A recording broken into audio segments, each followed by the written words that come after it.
we. Our show's what you know. We'll always watch TV. And if you think we can't, we'll watch more and you'll see. That's why the people of the web believe in Jim from Las Vegas and Jacob from Sweden. Shows What You Know, your television podcast slash golf swing trainers slash violence begets violence slash revenge. Come on, y'all. Welcome. This Shows What You Know. I'm Jim from Las Vegas. That's right, and we are taking revenge today. I'm Jacob from Sweden, and we're going to be chatting about, amongst other things, Season 2, Episode 2 of The Last of Us Through the Valley. So get ready for that. Coming up later on, we'll also be catching up on what other TV shows we've been watching lately, old and new, as we work our way up to it. We'll let you know before we head into any spoilers, but, well... yeah, I mean, we mentioned the golf swing, but we'll get into it. We'll get into all of it. So, Jim. nothing. Jacob, that means nothing. It's apropos of nothing. It's just I've been getting into golf lately. What TV shows have you been watching? Tell me, I gotta know. Speaking of golf, this has nothing to do with it, but I've been watching, you know me, I like to dabble myself into some garbage TV. And Hulu released this show called Got to Get Out, which it's not quite Traitors, but I feel like every network now is trying to get their own version of Traitors or something similar. I think I talked about Traitors on this. You have talked about Traitors, yes. Yeah. I believe it's a remake of a British show. And this might even be similar to that, but Netflix has one too, like Secret Millionaire or something, where all these people go into a house. One of them becomes the millionaire, but they're all bluffing to whatever. Who cares? This has got to get out. They lock a bunch of people in a home. 20 people get locked into a house, and there's a money counter. It's like every second or something, the dollars keep going up. With the final amount being $1 million. So it's like over 10 days, this counter's going. And the house is locked down. But what can happen is you'll get these little missions that would be like escape missions. It'll say, hey, at $86,000, the red bedroom window is going to open. And so if you can escape the house, get down the driveway, it's this huge mansion and they have this huge long driveway and they have these gates that open up. If you can get outside of the gates, you win that amount of money. The flip side of that is if everyone stays in the house and it hits $1 million, you all just split the $1 million. So, you could just trust everyone and be like, you know what? We're going to sit our asses down. We're going to help each other out. We're going to be socialists here. And we're just going to, for the greater good, we're going to split this money. But no, of course, there's always going to be somebody in there that wants to just take that money themselves. So if they run off through the window and everything, like, does the counter go back to zero and then it just keeps going up again? Or exactly. So if you take $100K for yourself, then the counter goes to zero. There's less to split up in the end. There's still the total of $1 million doesn't change. They've just take a bigger piece of the pie for themselves, and they have a button. So what'll happen is they have a view tower like at the top of the mansion where they have a view of the driveway, and they have a switch they can pull if they see someone, which sounds the alarm means like hit the button. If they hit the button, it'll close the gate before the person can escape. So sometimes you may want to be like, hey, I have an escape plan at this amount of dollars. If you can cover the button or something, I'll split it with you. But that takes trust, because that person, if they escape, they can decide to go back in and be like, I'm taking you with me. We're splitting it. Or they could be like, you go back in. So sorry. So if you escape, you're not out of the show. You go back in. You only go back in if you want to split it. Oh, okay. It's just meaning like you don't go back in. You just go back and say, yeah, I got the money. I'm taking so-and-so with me. Or I got the money. I did it. Even if someone helped, you could be like, I did it on my own. I'm keeping the money, and just leave them in the house. Or you could be like, blah, blah, blah, helped me. I'm not taking them with me. deal with that as you may. You could be pissed off at them forever. It's only 8 episodes. They dropped it all at once, which to me, with a reality show, is like a bad sign. I feel like reality shows usually will go week to week just to get some sort of buzz and discussion going. So it's kind of trashy, but I thought it was a lot of fun. There's a few recognizable faces from American reality TV. Spencer Pratt from The Hills from back in the day is on it. A few people from Real Housewives or like Bachelor shows. And they'll do other things where like you don't get an escape route, but you get a different advantage. Like I can disable the watchtower's switch for 2 minutes by taking the 8-ball off the pool table and dropping it in the actual pool. But I need to work with someone on that to be like, hey, I can disable this. Or some people can just lie and be like, hey, I have an advantage. If you cut me in, I'll help you. Like it's all about getting people to backstab and lie. That's why I watch these shows. It's all about people backstabbing and lying. Is there an escape room aspect when they're trying to get out, or is it just kind of make sure you distract everyone and like throw shit in the air and then run outside? A little bit. Like initially there is, and then they kind of throw that out the window, and it's just who can run down the fucking driveway the fastest. Because one of the first ones is all of a sudden they look outside and there's a bunch of like fancy sports cars like Lambos and shit. And if you got an actual, like they go into this room where there's a ticker tape thing, and you pull yours and it's like, oh, I didn't get anything, or you pull yours and it's like, oh, I have an escape route at this time, and they gave them a set of keys, and it's like you have to take the Lambo and drive it out. But then what I didn't even think about, these are expensive cars. A lot of people have never driven them before. It's like, oh, I get in the car and you're like, you start it, but you don't know how to actually drive the fucking thing. So it's actually super hard to get out in a lot of cases. Like there's many unsuccessful attempts where people just hit the button, the alarm, and then you have to like just sad walk back in like, yeah, I tried to take the money. Please, but trust me next time. Someone cut me in on a plan, please. Yeah, I know I tried to take the money for myself. And this particular season suffers because there's not a lot of gamers there. For reality shows, there are people that are labeled gamers, people that actually do try to lie, cheat, strategize, and work the game. There's one guy who he does lie to everyone and says he has some other job, but he is a game designer. And he's like, I can't tell everyone I'm a game designer. But they didn't have enough of those people. Most people were just kind of schlubs, whatever. And so they're just hanging out, just waiting for shit to happen. But it's still fun. My girlfriend and I watch it. It's good. It's good TV to have playing while you stare at your phone. Yeah, I mean, reality TV, I guess I kind of tapped out of it as a genre in the year 2000. So I mostly get little windows into the world of reality TV through what you share with me. And I guess they're all kind of weird competitions for money or clout. That's just the basis of the genre, right? But this really does sound like the first half of a Black Mirror episode, right? And then everything goes terribly wrong, or like that's basically the setup for Squid Game, except I guess hopefully with less murder, right? But yeah, it's weird that these things exist, and I'm glad you liked it. And actually, I think speaking of that, even though it's kind of like a little off topic, it's the Black Mirror guy is what, Charlie Booker? Yeah, I think that's right. Because did he also do Dead Set? I remember I watched Dead Set. Yes, he did Dead Set back. This was pre-Black Mirror. Charlie Brooker, I'm sorry, which essentially was a Big Brother show, but when like a zombie apocalypse happens outside the house, and they don't know that because they're just locked away from the rest of the world in their Big Brother type show. I remember I really liked that. It came out in 2008. So quick thing, if that sounds interesting to you. Yeah, we run a great topical television podcast where we're going to tell you about Dead Set instead of discussing the new season of Black Mirror. Let's move on. Yeah, right? What TV shows have you been watching? Tell me, I gotta know. Now, Jacob, I know we both watched this. The Rehearsal. Now, I don't know how big do you think this show is? Is it super popular? We tend to get caught up in these pockets, I feel.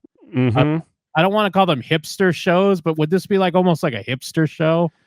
Definitely. I would say most people have no clue about Or like who how Nathan to Fielder with even John, is. like we're huge champions of Yes. how to with John Wilson.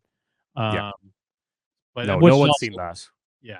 But the rehearsal is back, And and so let's attempt to yeah, explain season 1 of the rehearsal to some yeah, extent. Because first of all, it's a show created by Nathan Fielder.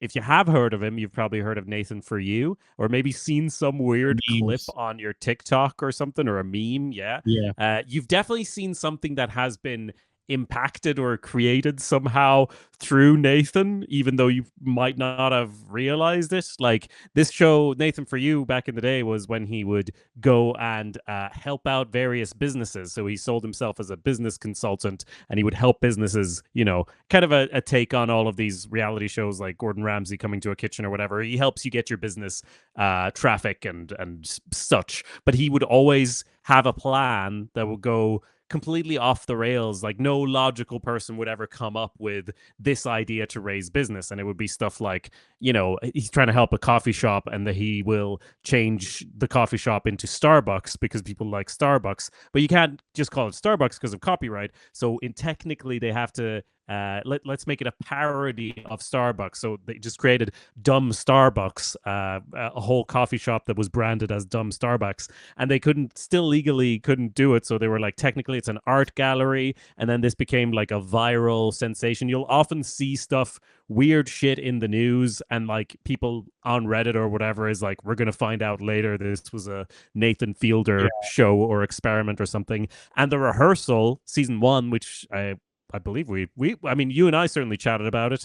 I don't know if we talked about it at showswhatyouknow.com or not, but it's when he took this to the next level. yes, yeah, he took it to the next level, and especially if you watch the series finale of Nathan For You, Finding Francis, where he gets involved. He ends up having these recurring characters on Nathan For You. And one of them is this old guy that he decides to like help find his long lost love or whatever.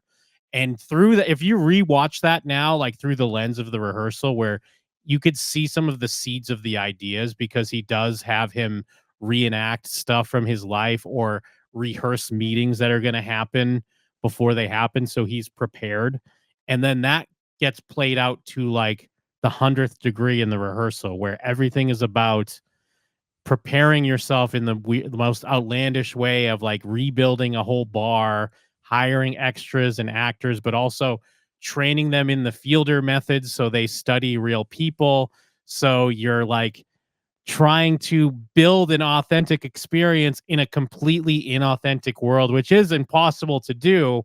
But part of the fun is, and Nathan will call this out many times. Part of the fun is the extremes they go to and the budget that they have and the way they use it to do these mundane things. It's Yeah. so fun to watch. It's so engrossing.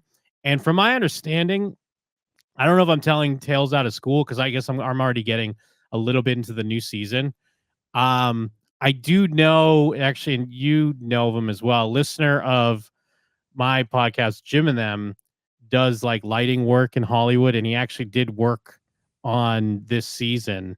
And Cool. from what when I talked to him months ago about this season, the way he initially pitched it to me is they were going to go back to the episodic format, which Mhm. with the first season, when you watch the first episode of the rehearsal, you feel like, oh, I get what this show is going to be. It's going to be this each time. It's going to be like Nathan For You.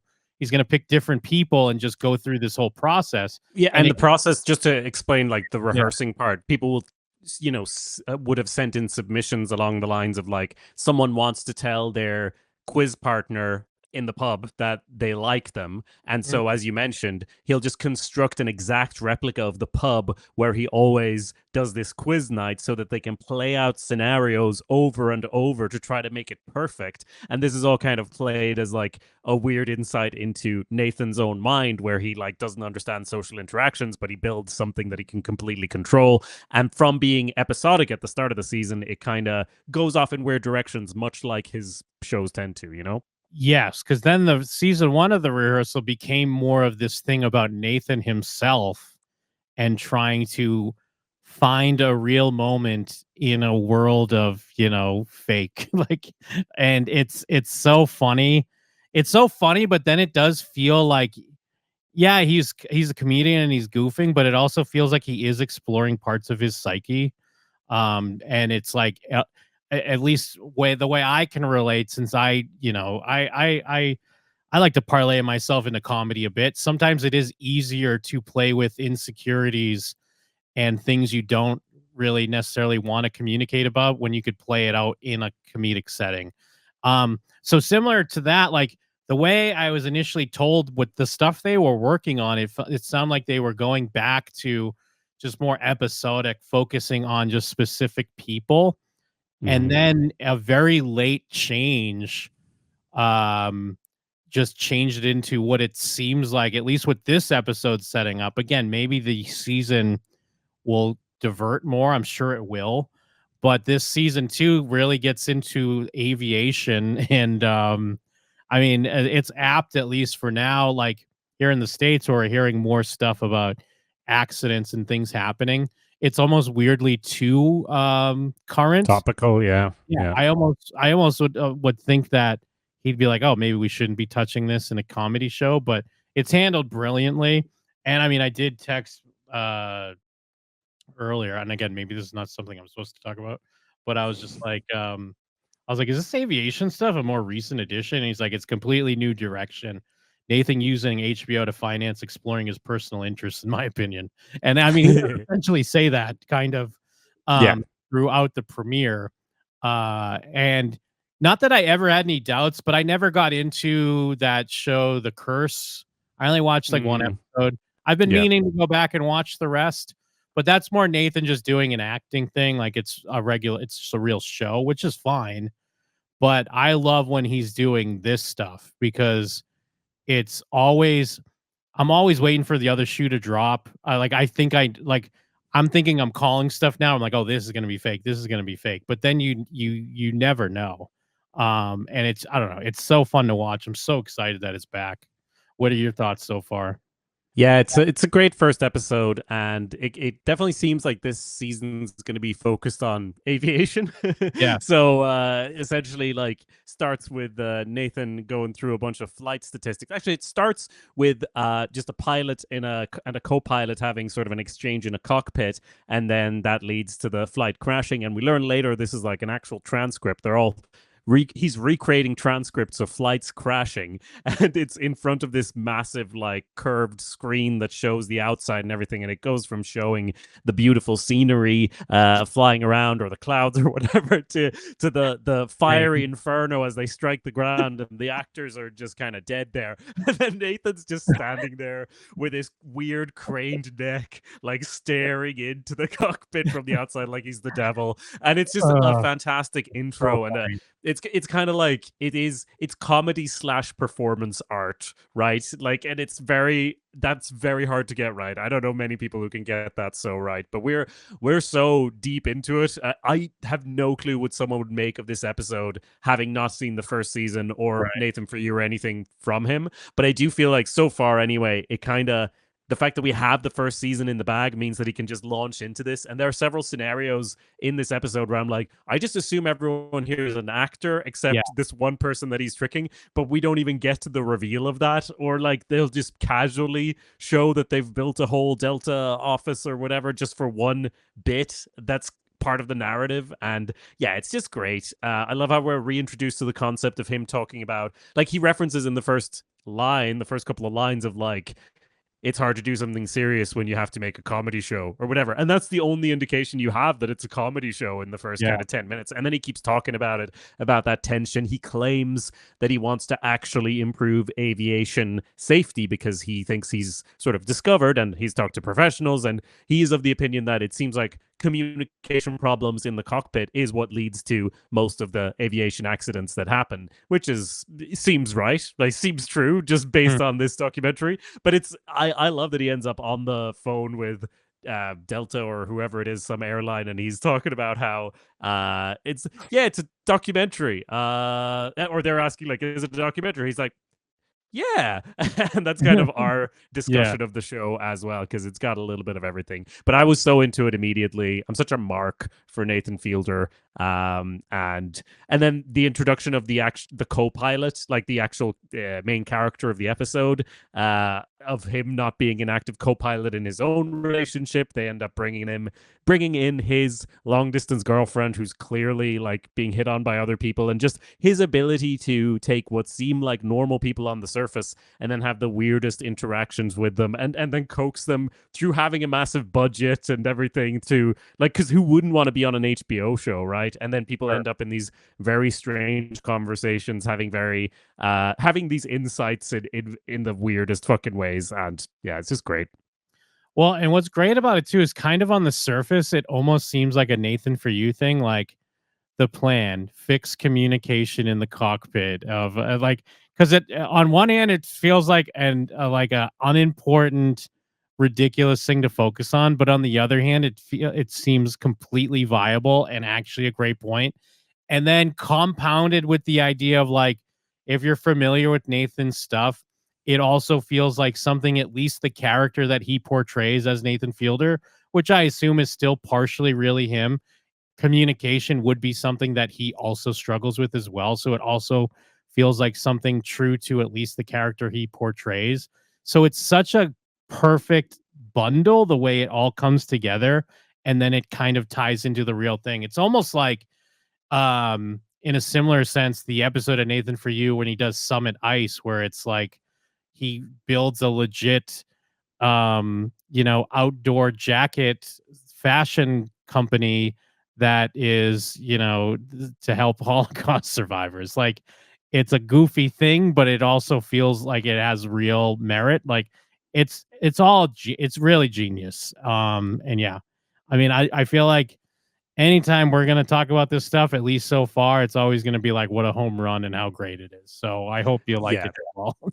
I think there's a lot of room for analysis as well. Yeah. It's just like, we chatted about the studio last week, and it's just like for people who love movies or documentaries or the making of a thing, or trying to decide where the line is between reality and not. Like it's super interesting, and there's the spectacle aspect of just they do build just in the first episode here, and there's going to be what, like six episodes or whatever. The first episode, they built an entire airport, and they don't just build an airport. He also has like 70 people go to this real airport and shadow people in real life. So they're observing people who work in the airport and sort of learning their mannerisms, to the point of the people who are following pilots. They quickly book them onto flights. They have these people just pick random folks and then book them onto flights that those pilots are taking, so they can essentially stalk the pilots. And we have like shaky cell phone footage. And I'm like, is this legal? Yeah.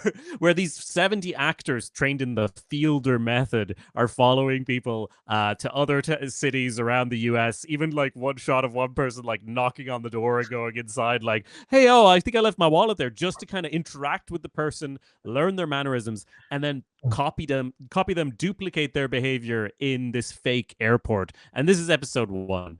Yeah. So, it's just completely absurd, and but played so seriously, and that's what he's great at, obviously. And he it, as I said, trying to tell how much of it is real is part of the fun, because he very rarely breaks out of this character that he plays. And there's, I mean, even just as a writer, as someone who like creates this himself, there's obviously truth to it, but there is so blatantly lies to it as well, right? So it's just incredibly compelling TV.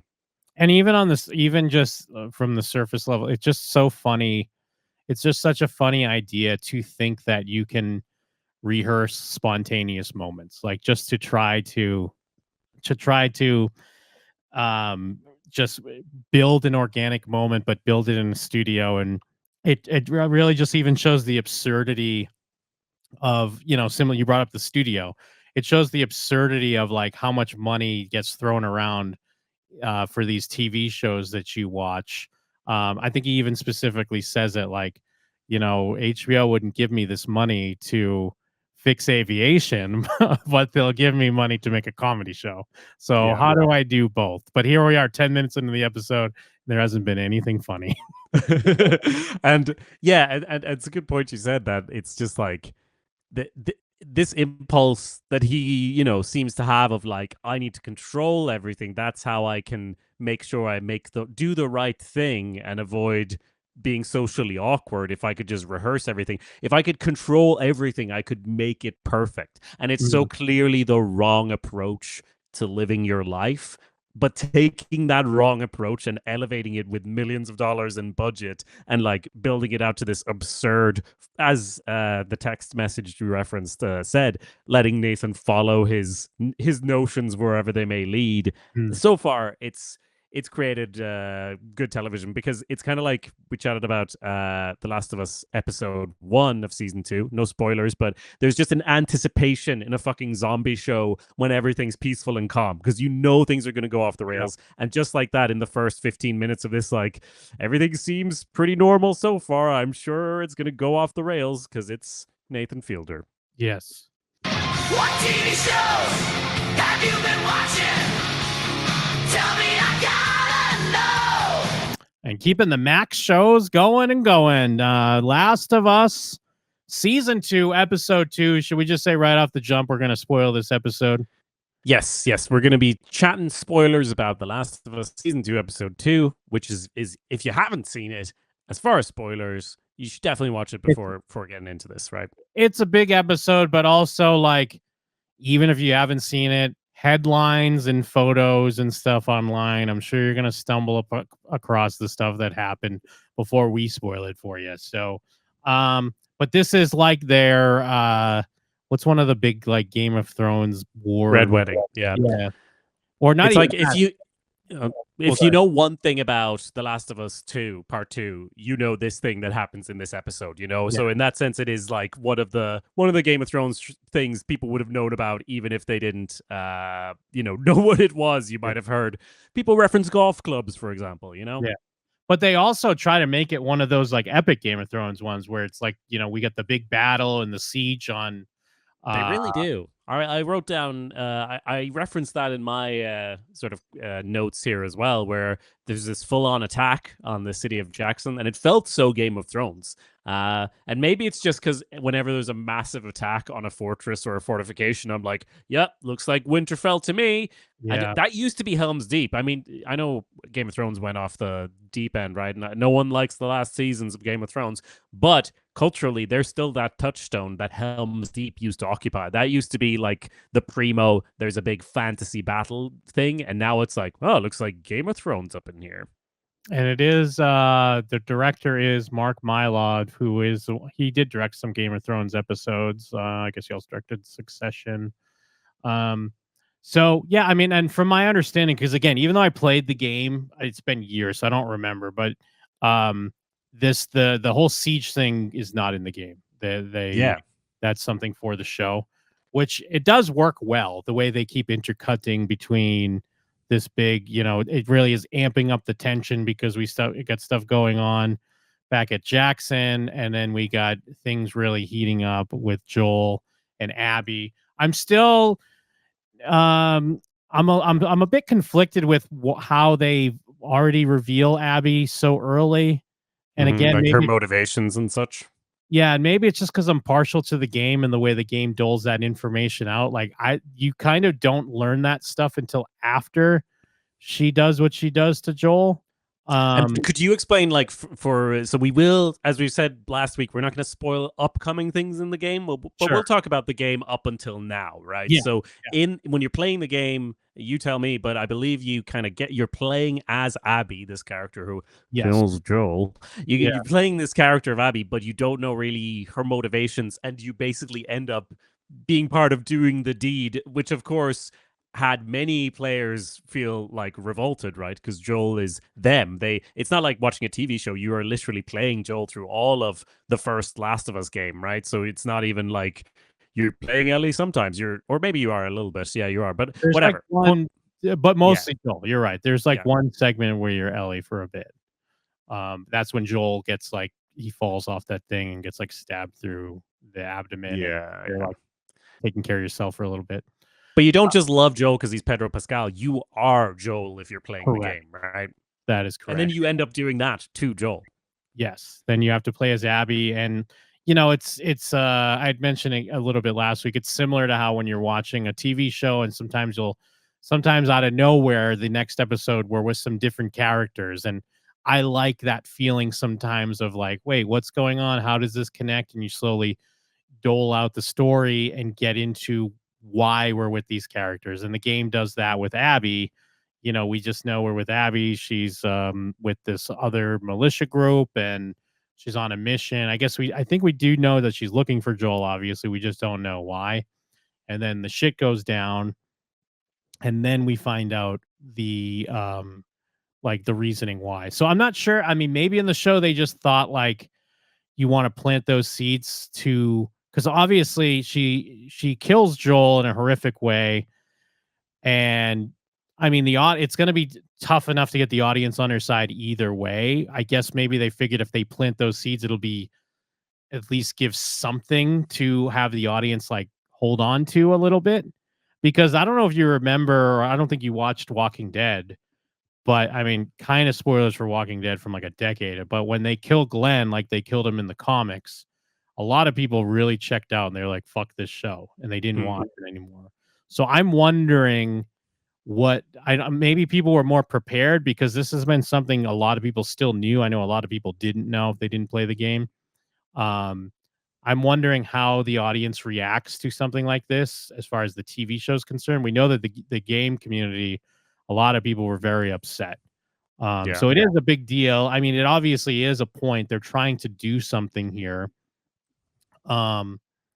And yeah, I mean, what are your thoughts as far as motivation wise and how they've introduced this character who already does this huge thing in the second episode after we like just met the character?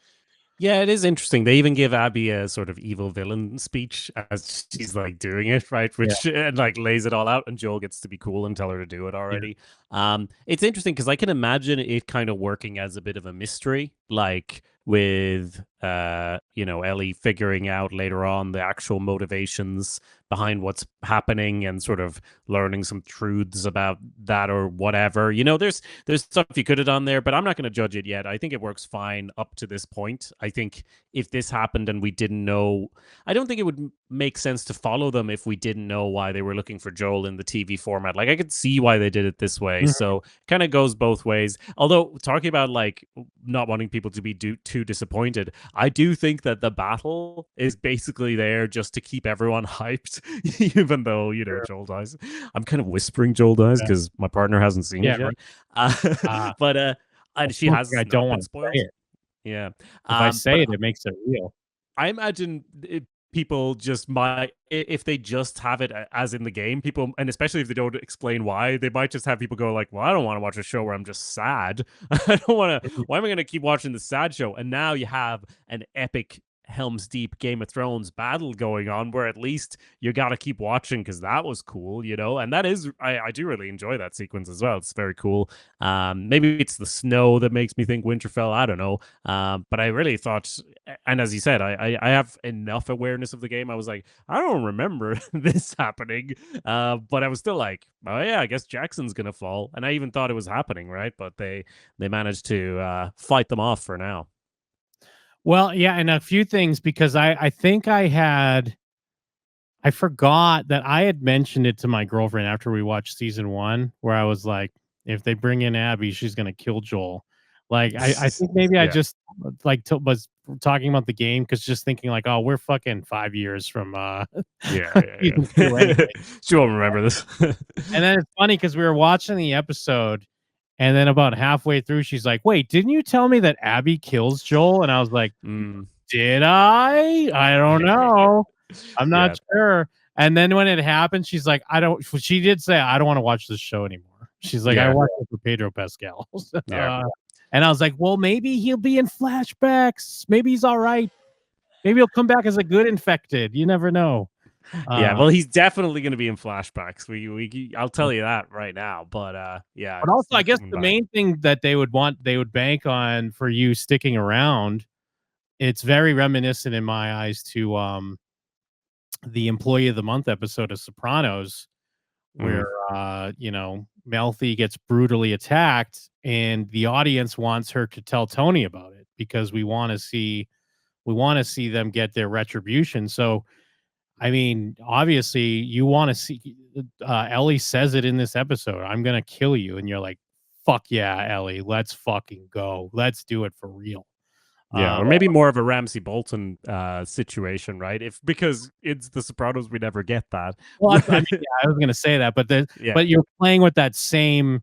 You're playing with that same feeling, you know. You want to rile the audience. That's what's gonna drive the audience because we want to see that person get their comeuppance, you know. Yeah, I do. I was genuinely happy that it's been ages since I watched season one because it hurts. It's upsetting even when you know it's coming. I think they, in that sense, they handle it really well, right? Because I hated it, which you're supposed to. So yeah, In my television brain rot, like modern streaming television brain rot, I half expected them to save this for the finale. Just the way they Yeah. stretch everything out. I mean, it does happen early in the game, so kudos to them for keeping it early like it's supposed to be. And it does make sense because a lot of people thought it was going to be in the first episode. It makes sense that it's not because gotta establish things. You got to establish things. You got to reintroduce everybody. You got to kind of, there's things they do here too, where like they have Ellie specifically say, because we were reintroduced to them and they're at odds with each other and we don't know why, but we do have Ellie vocalize like, yeah, we have our shit, but he's always going to be Joel. Like that, we do have to know that it's not like it's something that's really broken them up, and this is obviously it would affect her either way, but it kind of adds a little bit more. Um, so yeah, I mean, I guess there's some other slight changes they did. I think it's his brother that's with him on the patrol when it happens, not Dina. I think Dina's with Ellie actually when they're like they hole up in the 7-Eleven with the weed and all that type of stuff. Like those things are all still similar, just some small changes that they have. The stuff with the fence that's like right out of the game when it's such a great like set piece too where all the infected is like crushing the fence and she has to slowly crawl through and that starts breaking and the fact that Joel saves her, like it's all really well done stuff. That felt really video gamey as well. Like not in a bad way, but just like some of the stuff in here, it feels like one of those, buttons are flashing on the screen and you got to press the button moments because it's all like cinematics tied in with gameplay type. It's just a certain vibe that they've replicated really well. Even to the point when they're like, oh, we gotta, park our horses in the house and feed them hay. It's almost like, oh, their HP's down or whatever. You gotta checkpoint here. Yeah, you gotta let them rest a little bit. But yeah, it was cool to see too the way their defenses were laid out with the, like the kerosene barrels or gas or whatever it is, and the way they had like the classic, like the way they fight off a siege. I also really liked the moment with the bloater because it felt like the game. Sometimes you run out of like you run out of your fucking gas or whatever for your flamethrower, but it's like you hit just enough. You hit just enough where they fucking, because I was totally expecting just his wife to come in with the big save or whatever. Yeah, I was going to ask because I don't recall. You called it a bloater? Are those big boys in the game? Because this is the first we've seen them in this show. Unless they were in season one and I forgot them. We do see the bloater in one other. They are in a similar thing when they end up in that town that's run by Melanie Linsky, and then Joel is like up in the sniper area. Like I think they got Ellie or something, and then the ground caves in, and then a bloater like comes up with all the infected. But yeah, I expected he was a big save was going to come in, but no, he crumbles down like right before he's about to get him. So that was cool to see. I mean, it's very much the game. It's the thing that we ask for. It's kind of still the question I asked in the last episode. Sometimes is that too much? But I feel like it's like if it's too much the same. I feel like this was great though. Like this had to be what it was, and all the performances are great. And even though Pedro Pascal is almost like he's right at the line of being too much shit. Like he's almost to that point.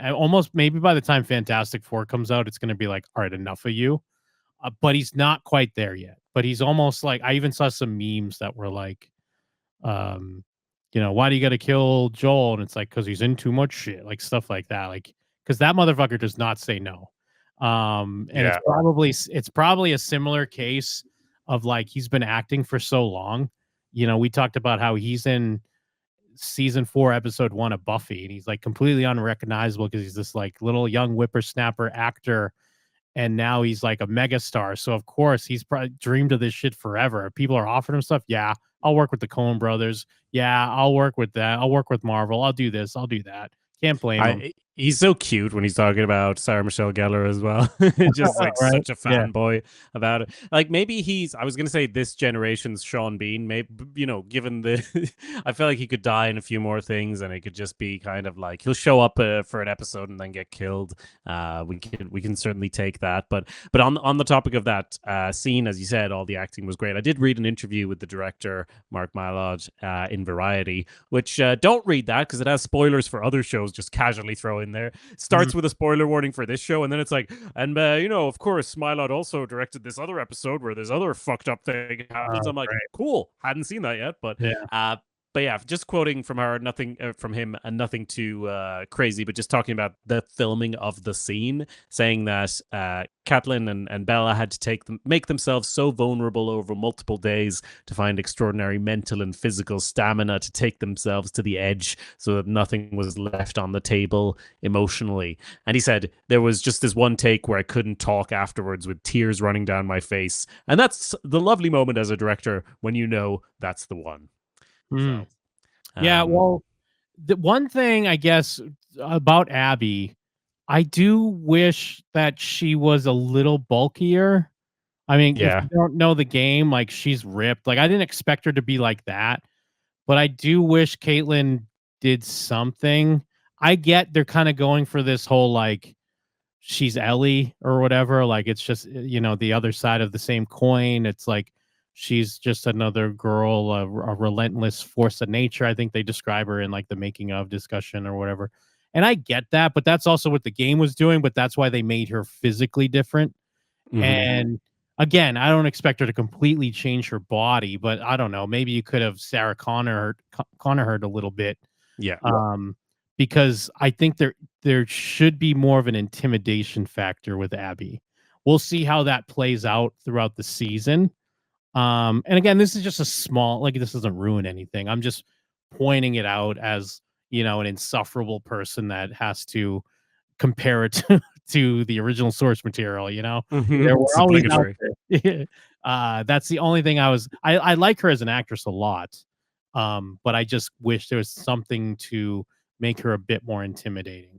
I've lost a lot of faith in the 100-pound girl that kicks everyone's ass over the years, even though I love Buffy.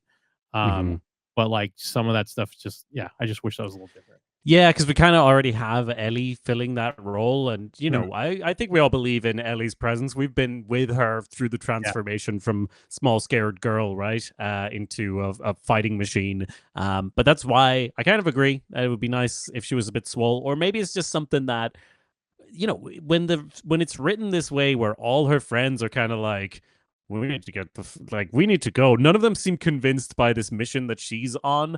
And I don't think that she has enough presence to fully sell that like they're there under her command, because they're not really. They're like a group of friends or militia or whatever, which is all fine. But I think her being in control of the group or swaying the group, she kind of comes off a bit more like sad than angry, which is of course good that she's bringing that three-dimensionality to the role. But maybe this all ties in with what you were saying about we know the motivation, so this just seems sad. She doesn't appear as intimidating. Obviously, like, it's a fucked up situation and it's horrible to watch it happen, but it's not it would maybe have a slightly different tone to it, but it still works. It still works. Yeah. Again, this is just if I'm like looking for stuff that kind of I would critique, it doesn't really affect it too much. It's just something I would have preferred. Great touch with Ashley Johnson, the Ashley Johnson song that plays at the end, Through the Valley.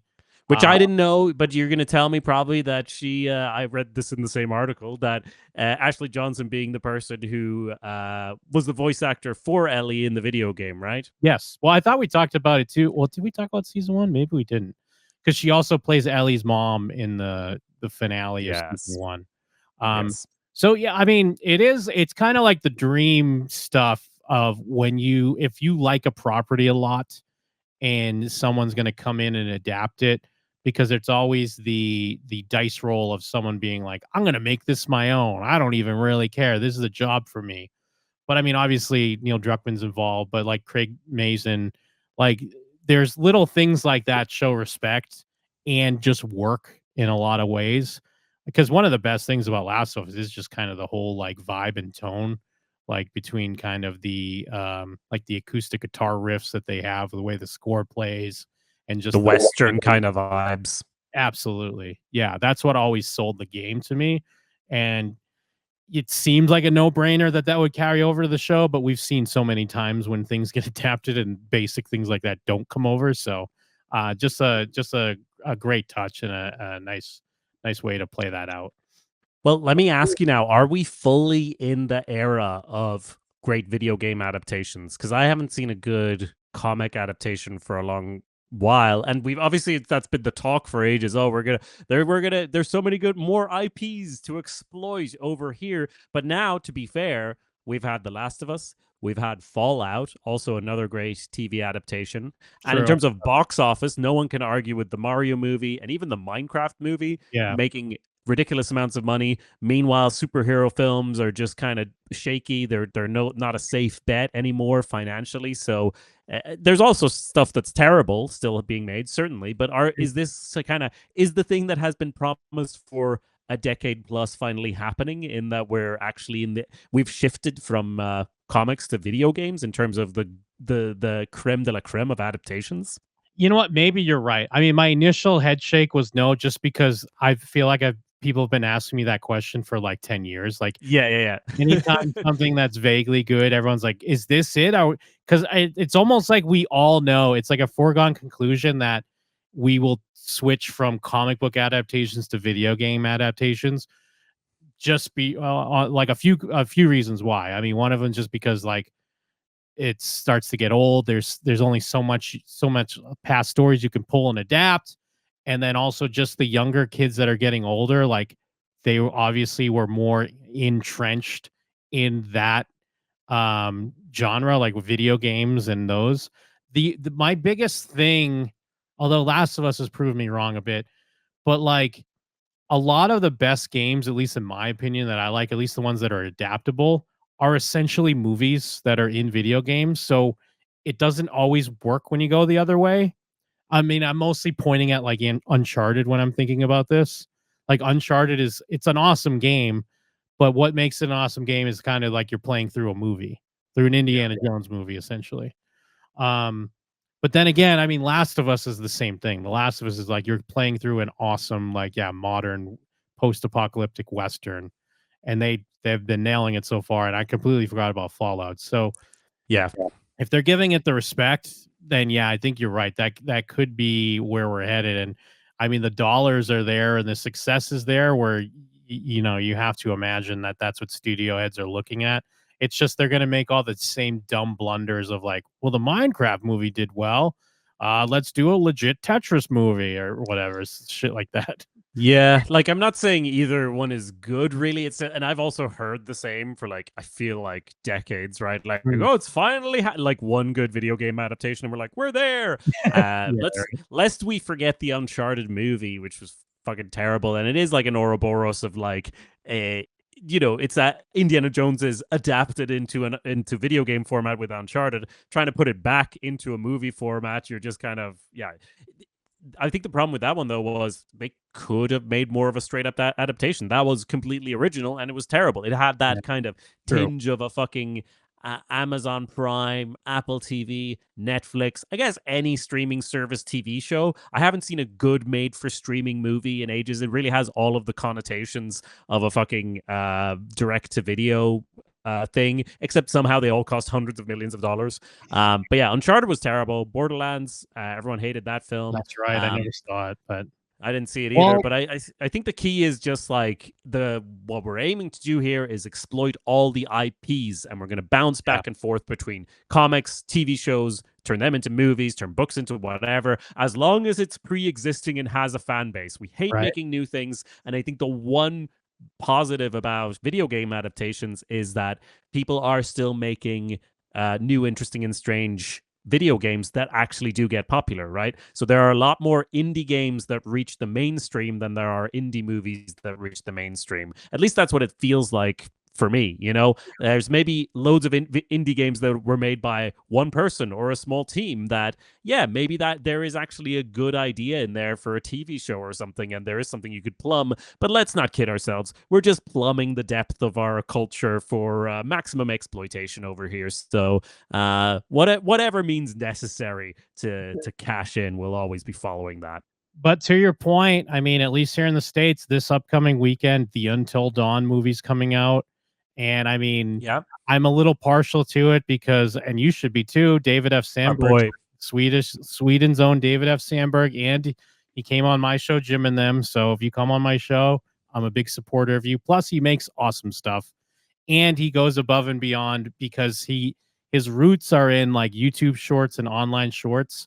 He does give back, and I haven't watched it yet, but he has like a little featurette on his channel of like making Until Dawn and some of the stuff he did. Plus, the trailer, in my opinion, looks cool. I mean, some of the game purists are a little upset that they've changed it a bit, but I feel like what they're doing captures the essence of the game. If you're not aware, it's kind of like it's almost like a Groundhog Day horror version of that, where you keep getting killed, but coming back and getting killed again. But each time it's almost a different genre of horror, which is, I think, a genius idea. And especially if you can play around with that, like found footage in some cases, slasher, paranormal, I think it's like an ingenious idea. I hope the movie delivers. Then on top of that, Zach Kreger, the dude that wrote and directed Barbarian, is developing a Resident Evil movie, and he's a great talent in my opinion. And if he makes something and knocks it out of the park, like we really could be in the video game renaissance as far as film adaptations. Yeah, and I saw the trailer or not. I saw the trailer for Until Dawn as well, and we're big David F. Sandberg stans. But the change to the core concept just seems to make sense because it's kind of taking in the video game, right? Like each play is supposed to be slightly different, right? Because you can replay it, different characters will survive, and that will sort of shape the story. How can you translate that back into a movie? Well, making it a Groundhog's Day thing kind of makes sense in a weird way because you're able to explore those same things. So I think making changes in adaptations, it always comes back to it's good if it follows the new format, does something that makes sense in the new format and is made by someone or a team of people with a vision that don't just want to directly translate it, or when they do, that's intentional and they'll change things in a very intentional way as well. So it's kind of the same as always, right? But video games have their own unique challenges when putting them over into a show. And so far, The Last of Us is meeting the mark. I'm enjoying this. This horrible scene is now over, and we can get into the rest of The Last of Us. Absolutely. What did you think? Were you spoiled? Did you know going in? Are you done with this show? Let us know. Not shows what you know, of course. Are you done with Last of Us? Let us know at showswhatyouknow@gmail.com. Also, please rate, subscribe, review at any of the podcatchers you use. It really helps us out and is much appreciated. Yes, and tell a friend or an enemy about the show, and let us know what you've been watching and what we should check out. Now, we're going to have an off week next week, but we will be coming back to chat about Andor season 2. So that's kind of the next big tent pole in our TV season, the season of spring or summer, depending on where you are. So we have that to look forward to, as well as a bunch of other television coming your way. And we'll check back in on The Last of Us, of course, as the season goes on. Thanks for listening, everybody. Hell yeah. Thank you. Peace, everybody. Peace.